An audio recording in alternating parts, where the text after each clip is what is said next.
What's up guys, it's me Jeremy, and today I want to go more in depth on a topic that I quickly brushed over in my video about solo queue, and that is to take each game at a time, and it's one of the biggest tips I can give to avoid losing streaks. It's an interesting concept that many players do have trouble with, so let's get started.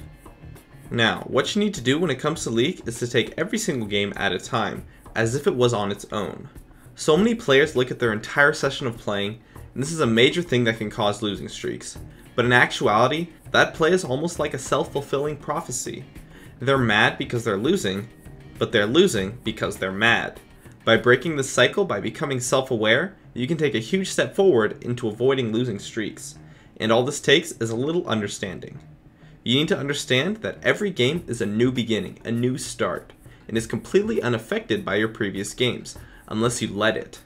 Just because you had teammates that fed every single lane last game, doesn't mean they'll feed this game.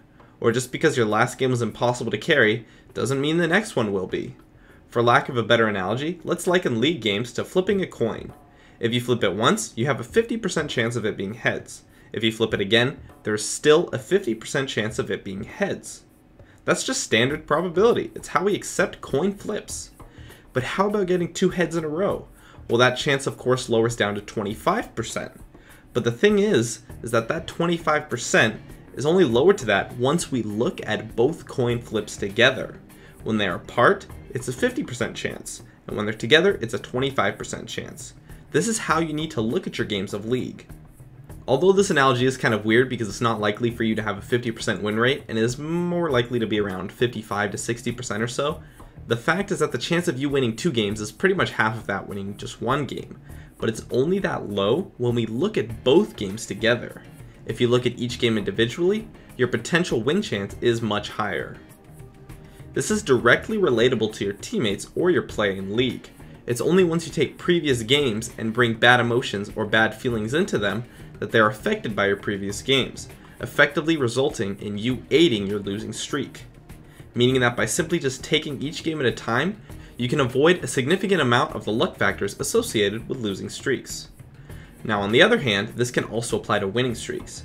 Just because you stomped the last game doesn't mean you will in the next game, or just because you fed and got carried last game doesn't mean you will this game either. But in this case, bringing in the positive energy can be very helpful and extremely effective to helping your winning streaks. Now obviously you can't control a significant amount of factors that lead to win streaks, but you can help them along by playing solid and enforcing that positive energy. This is why I try to start each game off on a positive note, unrelated to the outcome of my previous game. This helps me promote winning streaks, while helping to avoid losing streaks. My name is Jeremy, and that is it for my video on avoiding losing streaks by taking each game at a time. Please follow my stream at twitch.tv/Jeremy_gamingcurios for updates on whenever I'm streaming, with some awesome commentary. And I'd love if you could support me with a like, or join me on my North American chat room Gaming Curios, which I'm always in when I go online. Please subscribe for more awesome content in the future, and I'd love it if you could follow me on Facebook and Twitter, of which I will have links in the description. As always, thanks for watching, and I'll see you guys next time.